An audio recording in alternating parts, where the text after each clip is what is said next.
All right, guys, we're gonna try this again. I did this a little bit ago. My internet was jacked up. I had to reset my router. So we are gonna finally talk about this whole carbide thing. I've had enough people talk about it, and I'm gonna wait. We get some people on. There we go. So yeah, I've had people asking about this. So I didn't want to talk. One, I've been sick. I had a kidney infection. Two, I wanted to do a little research and find stuff out before I just blanketly went out there and said this. So there are a lot of people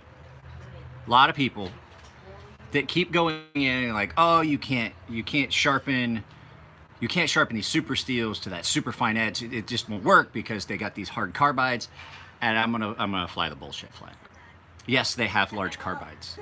Yes, there's big carbides in there. And yes, you're right. They are like 3 microns and things like that. But there's carbides in a lot of steels that are harder than a surrounding steel, and you sharpen them the same way you sharpen everything else. The tools that you use to sharpen a knife are fundamentally the same as they have been for hundreds of thousands of years. You use rocks.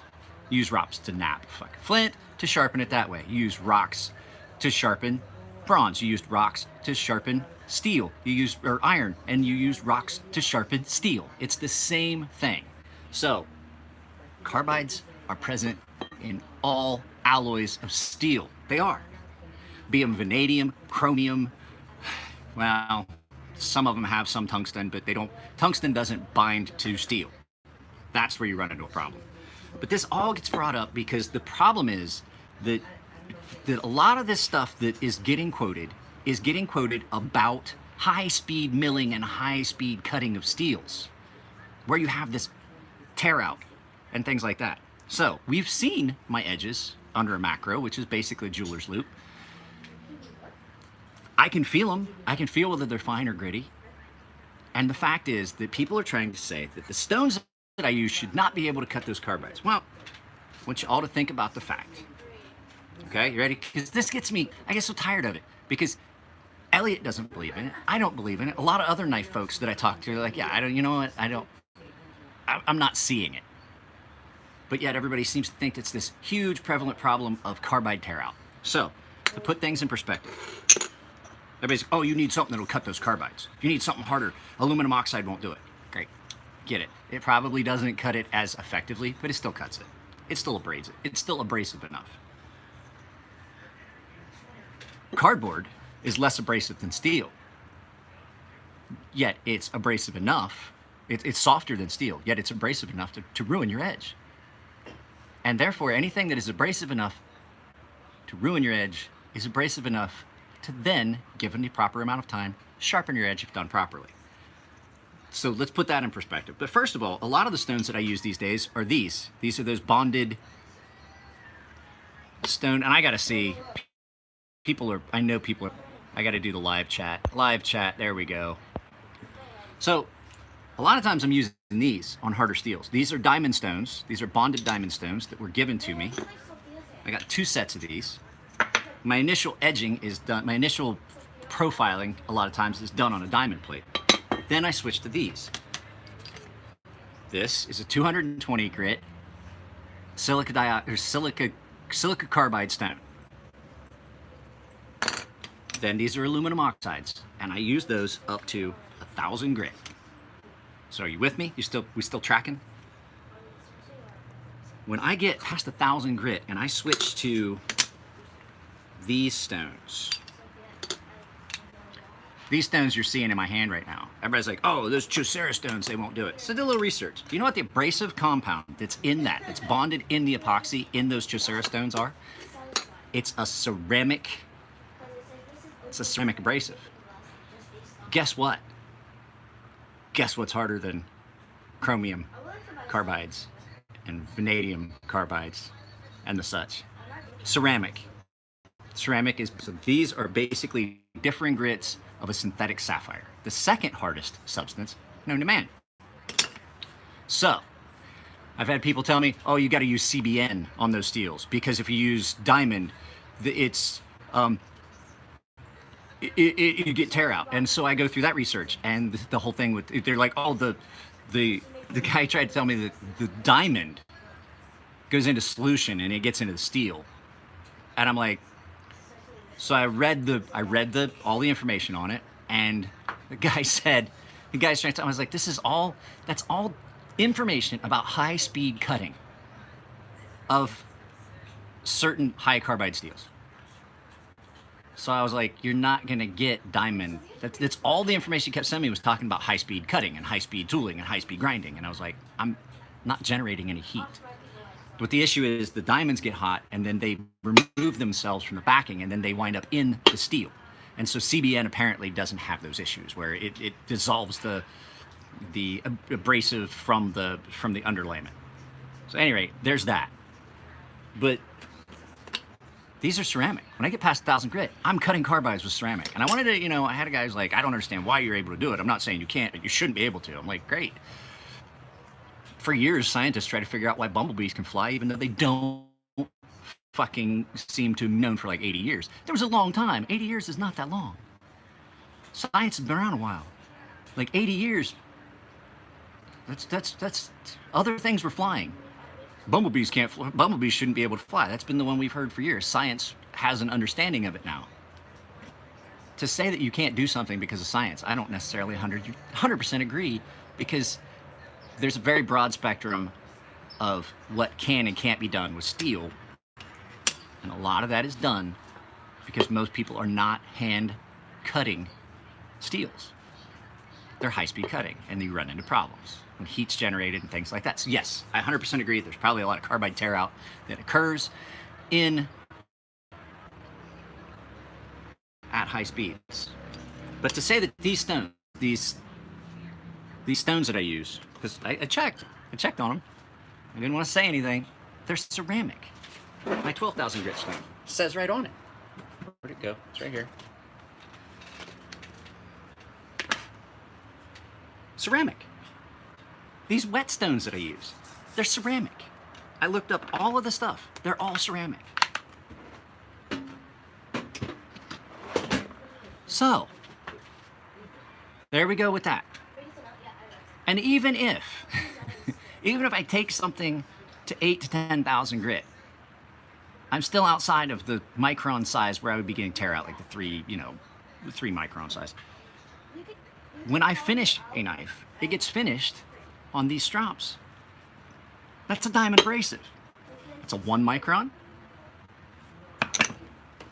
It's a half micron. Still cutting the carbides. I'm cutting the carbides all the way from the beginning. I'm going all the way from the beginning and cutting. Once I hit 1,000 grit, I'm on ceramics. Or I'm on diamond or ceramic, basically, for the majority of that transition where I'm cutting carbides. Now that I use these a lot, for the harder steels. Softer steels, I still like the aluminum oxides. They feel better. They cut better, and I'm not wearing out expensive stuff. So basically from 1,000 grit to 10,000 grit, I'm on ceramics, and then I go back to diamond, which is half micron. I'm all the way down to 60,000 grit. So people can argue with me all they want. People can argue with me all they want about this carbide tear out and shit like that. But theory and practice are two different things. I hear people tell me, and then I look at edges under a jeweler's loop and under high magnification, and I'm not seeing it. I'm not seeing it. Because one person says something that they saw somewhere from a steel manufacturer, and they take information that was based on a different process and think that it covers the entire scope of everything you would do with that steel. It's not true. It's not true. It is not true. Yes, you probably do have carbide tear out. If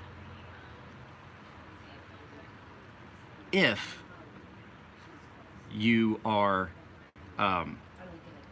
using the wrong abrasives to cut those steels, heat and things like that, where there's other things in the carbide tear out other than the abrasives you're using. I think a lot of it has to do with heat generated. And these fucking, I thought I had fixed this when I deleted, there we go. So now we've talked about it. I'm not going to address any more comments. I'll do it and put it up. And anyone that talks anything about, well, you can't take that those super steels need to be at a lower grit so that they're toothier. Well, what the? If I have a steel that I'm paying more for, but I can't do as much with, then that's, you know,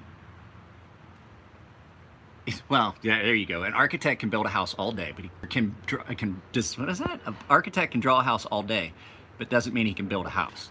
It's true. Engineers are the guys that design things. Do you know why we have technicians? Because the engineers invariably fuck something up and it's not done and you have to make it work, and that's why we have technicians. I was an engineer. I was a technician. I was a technician in the Navy. I used to have to go back and bypass things, and I'm like, why is this like this? This is stupid. This is a failure point that didn't need to be there. So, I mean, if you guys don't get me wrong, if you want to sharpen your super steels at like 600, 800 grit and not get the maximum out of them, then that's fine. That's fine. But this is going back to it.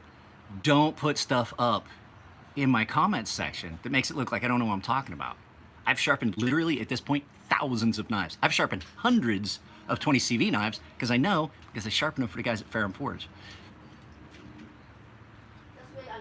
That's one of those ones that people, you don't, that's ridiculous. It doesn't go up that high. I got news for you. I have some of the sharpest 20 CV knives you'd ever want to come across in my case. They're my personal ones, and they're frightening. So, hopefully, we've addressed the carbides issue. But the guy that just kept doing the, oh, you have to use CBN. You have to use CBN on that, or you'll get your diamond will wind up in the steel. I'm like, how? It's not like there's a chemical reaction at room temperature going on between the elements of that steel. It was vanadium. It was vanadium carbides. He's like, it'll wind up in the steel, and I'm like, no, it won't. Hey Ben, I'm not gonna lie. I don't like having to drill and tap holes. We worked on your key bar. I help Nico because there's stuff that Nico, like, he doesn't like tapping holes, and I drill a lot of holes and stuff all the time. So, right? I mean, I haven't really had anybody complain about the edges I've put on any steel, except for guys that are doing work and they're not 100% sure how they want it, and we wind up taking it too far for the things that they want to do, not the capabilities of the steel. So, I just wanted to, I'm feeling better, and I knew I wanted to I was like, God. The nice thing, Ben, is that was brass. And so drilling and tapping brass is not a problem. It's like, it's just the fact is that the taps that we had to use, they're real expensive. And Christopher's exact words when we were doing it is like, don't break my taps. It's like, I don't break taps. Oh, the screws? Yeah, I did a special high voltage on those. So, anybody got any questions about carbides? This is the one and only open opportunity. I'll tell you everything I know about how these carbides affect and stuff like that. So,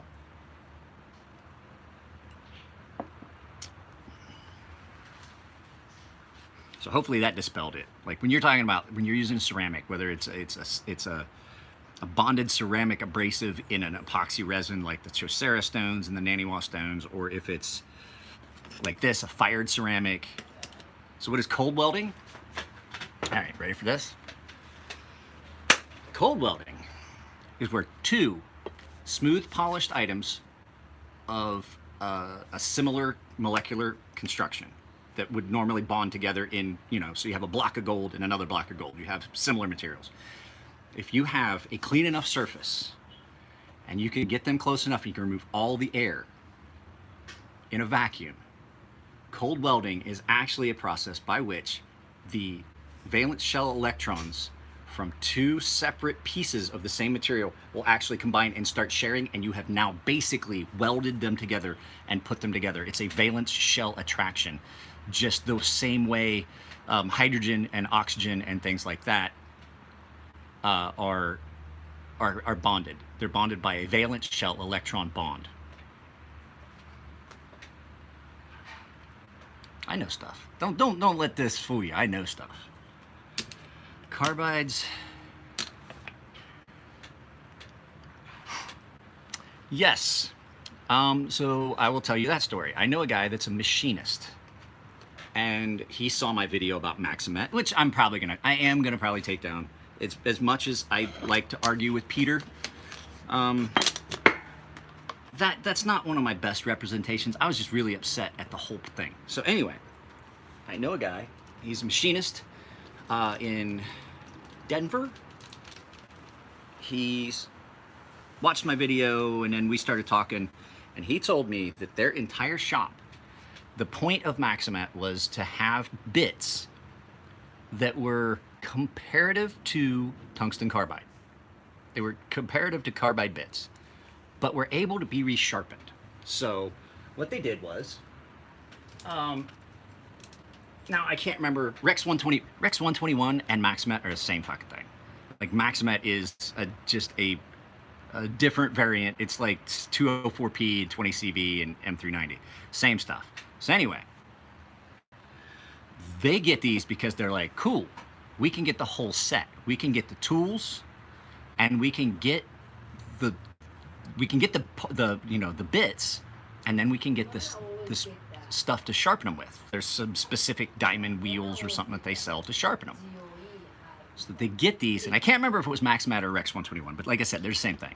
They order all these bits and tools, and they get the stuff to sharpen them. And when they try to sharpen them, they're just having big chunks of the edge just blow out. And so they go back through. He's like, so he worked there, so they were like trying to figure out how to, like, these guys, there was a video that was with the equipment, and there was all this training guidance on how to do it, and no matter who did it, they could not sharpen those bits. They spent a ton of money for all this equipment to have bits that they could resharpen and reuse on their fucking CNC machines, and had to go back to carbides, and now they have a fucking, like, all this equipment for the sharpening and stuff in the back because it could not work. They couldn't get it to work. And the big problem is, guys, ladies and gentlemen, you ready for this?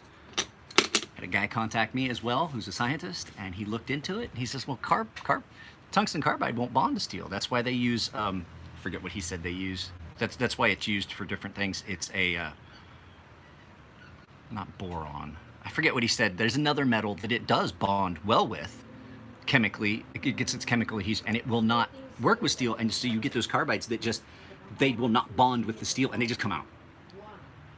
So Maximet is, when you look at it on paper, Maximet's an amazing compound that's probably good for certain things.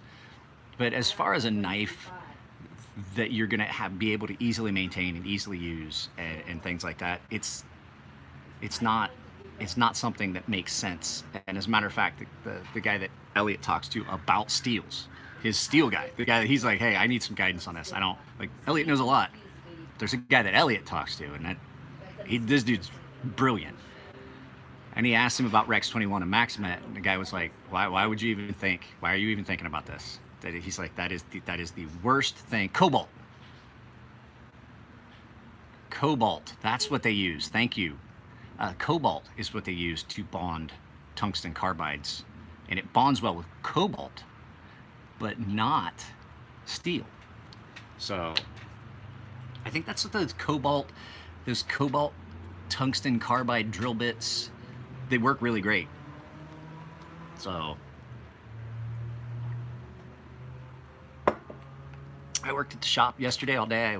I still didn't feel great. Had a horrible headache. I thought I was a little hungover, and then I raised real quick. It was not a hangover. Nico and I did not drink enough for me to have a hangover. And I woke up this morning, I still had a little bit of a headache. So I do believe I just had a really bad migraine that just overnight. So I'm not doing any sharpening today. My wife and kid, I only eat once a day. My wife and kid are eating, so I took the opportunity to do a live feed that I haven't done for a while and just let you guys know, yes, I am alive. No, I did not get anything shipped out on Friday as intended. It's all still in my car. I went to the shop and I was trying to finish one knife. I had a knife that I was trying to finish for a customer Friday to get in a box, to get mailed off, and I lost track of time. Post office was closed, and here in San Diego, I can't find any that actually have service, you know, like you can go and you can mail stuff off on a Saturday. So I will go tomorrow. And if you guys have a package at my house, I apologize. Jeremy's got a package here that was supposed to go off. The guy that bought that, the black jade, the jade, the evil jade, the devil jade, fucking Necker. That was supposed to go off. Chris Kelly's knife was supposed to go off for a sheath. All that stuff was supposed to go, and I didn't get around to it. So, and I think, who was that? Oh, come on with the comments not working.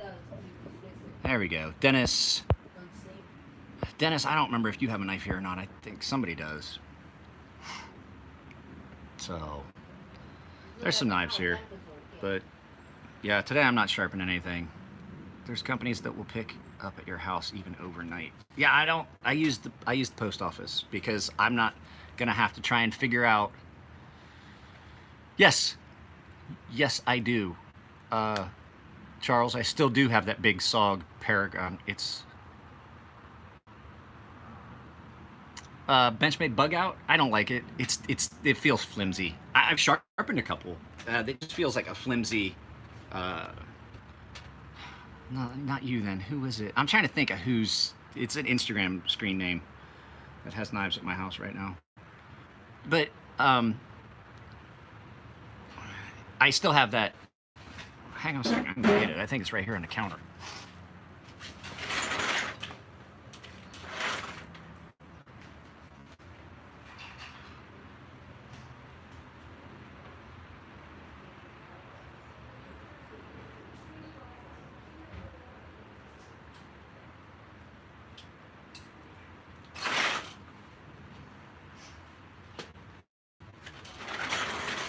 There we go. I finded it. Yeah, I still have this great big thing.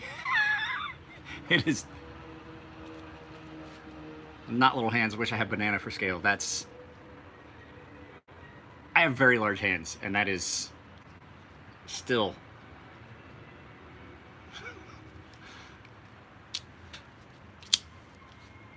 It's a fucking short sword.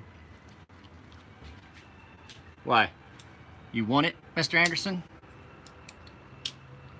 All those knives that I put up on Instagram in that video I did, they're all still, no one's bought any of them. I'm going to do an Instagram giveaway because I officially am past 1,000 Instagram subscribers. So I have a Buck Knives, Buck company that I am going to do as a giveaway.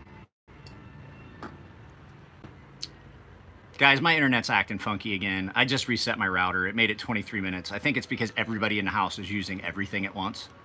So, but yeah, that's my take on carbides. And I'm probably gonna do an actual video and keep it in the library, or I will just refer people to this video because it'll stay up. That's what I'm gonna do. I'm not gonna address him. I'm just going to refer people to this video because I'm not going to. I don't want to argue with people in the comments, and the thing is, people get stuff in their head and they just can't think outside of the box. Like, they immediately assume that because these are bound in a resin, that they're softer. Well, yeah, they're softer, and they have some elasticity, and you can actually cut into them. But the abrasives that are in them is what's doing the work, not the epoxy. It's not the hardness. It's not the physical hardness of the stone. It's the abrasive capability of the element that's in the stone. Because I knew anybody had any questions. So there's a big difference between, well, like titanium. Everybody's like, oh, titanium strong, and immediately people hear that titanium is stronger than steel. Yeah, it is. It's not harder than steel. It's much softer than steel. Steel, well, you can cut into titanium really easy with steel. But the fact is that tensile strength wise, it's stronger than steel. It has different properties, but it doesn't make it harder than steel. And then you get into certain things, like people immediately think that glass is softer than steel because it breaks. It's not. Glass is way harder than steel. Try and drill a hole in glass. And so there's so many different things that people just take, and it's a misconception that people get in their head, and they hear one thing and then they just close their mind about everything else. Like the guy with the CBN, that he argued and argued and argued with me about the fact that if you're cutting that, you got to have CBN. This is the article, and the whole article was about high-speed cutting of steel. And I was like, it's apples and fucking oranges. It's not even apples and oranges. It's apples and grapes. It is that far off what I'm doing here and what is being done in a machine shop. So, what was that? Somebody I keep having to do this. How many Instagram followers do you have to get before you'll give away a Ferrum Forge buck? Well, considering this is the only one I have, and it's my personal one, it's not gonna happen. Here's the thing, I cannot financially afford to give away something that expensive. There is something coming that if I do not like it, will be a giveaway, and it's fairly expensive. I got notified that my Bob Trezula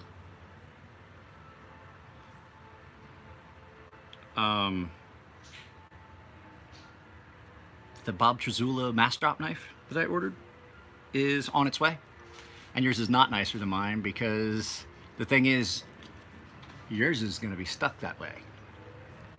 Mine has been played with and tweaked and messed around with way more than yours.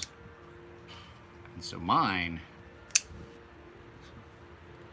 yeah, 200, yeah. If I get 250,000 subscribers, yeah, that's because I could almost make money at YouTube at that point. We're 3,200, 32 and something, 32 and some change.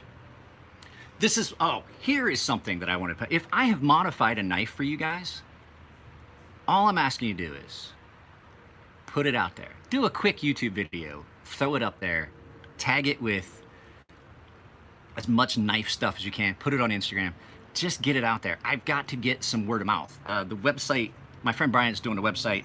He's got a lot of personal stuff going on right now.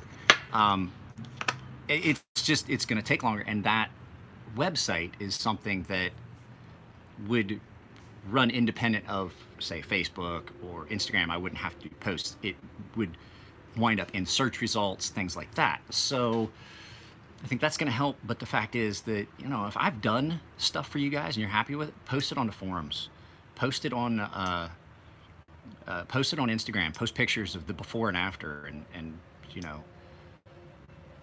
testimonials are great. And the more people that are doing it, the better. My sister does it. My sister goes on Reddit and talks to her friends on Reddit. She actually has a friend that's a 3-star Michelin chef that sent me some stuff, and I sent it back to him, and she was like, holy crap, he was happy with that. So it'd be better if I had that goddamn knife here there, Brandon. It would. So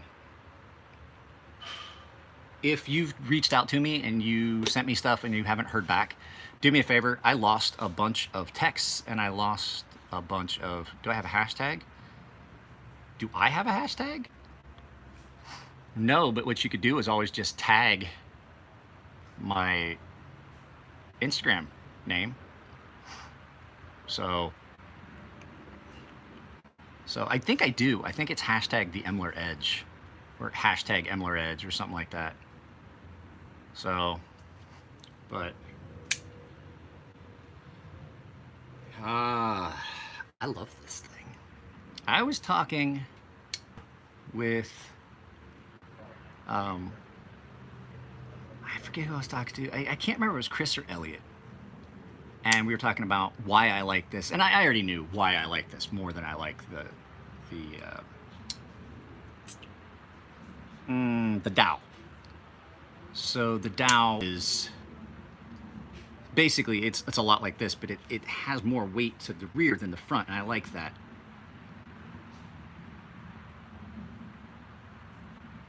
So it's I'm not gonna lie to you, though, the edges that came on them, they don't hold up real well. They're fairly coarse, and I did a video about that, new edges or factory edges versus did that actually ever go up?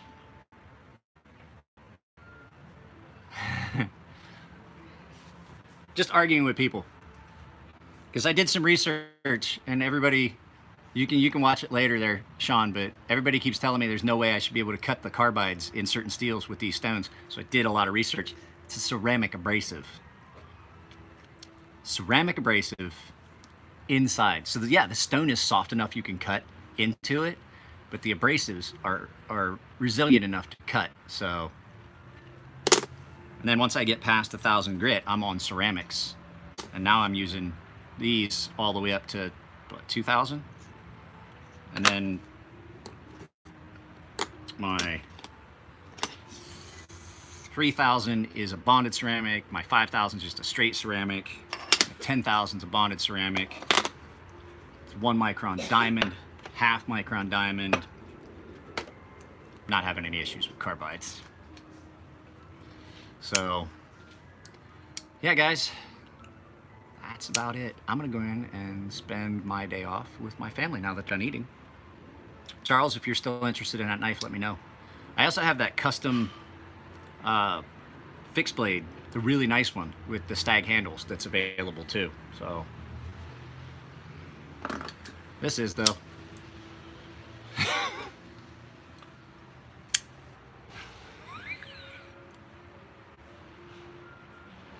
Yeah, kind of like that. All right, guys, before my phone overheats, I will talk to y'all later. Thanks everybody for, like, when I did all the sport, like, I was sick. I was really sick. Like, it was bad. So I will probably do a feed tomorrow. I got a lot of sharpening to do. I might do a live feed or actual video, one of the two. So I will talk to y'all later.